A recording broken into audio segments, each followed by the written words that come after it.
Новото Министерство за политички систем и односи меѓу заедниците го помина првиот собраниски филтер. Владеачкото мнозинство си ги изгласа промените на постоечкиот закон за влада, со кој досегашниот секретаријат за спроведување на рамковниот договор со кој раководи Хаз Белика се реорганизира во министерство. Единствено претениците од УЕ ја правдаа потребата за новата институција, која, како што велат, произлегува од Охридската рамка и добива дополнителни надлежности. Произлегува од договорот за од 2016-2020 сите надлежности на секретаријатот се пренесуваат во новото министерство, се додаваат и други надлежности. Но новото министерство ги скара Ахмети и вице-премиерот за Рамковен.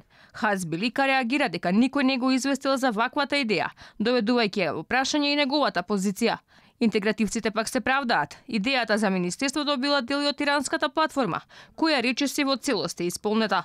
Јас како представник на ДУИ во владата на задача вице-премиер за спроведување на рамковниот договор и политички систем, не сум информиран ниту консултиран за иницијативата, ниту за составувањето на овој закон, алудирајќи на надлежностите кои ги носи новата институција која ќе се основа и поврзаноста која ќе има со рамковниот договор.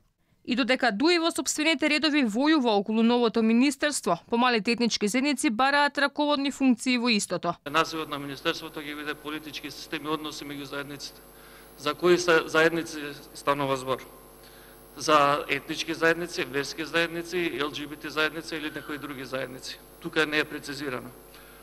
Од друга страна, не е воопшто прецизирано за кои заедници ќе функционира министерството. Што правиме со помалку бројните заедници? Измените на законот за влада сега се во матичните комисии. Инаку во секретаријатот кој со измените се укинува, вработени 1700 административци, меѓу нив и такви кои никогаш не дошле на работа.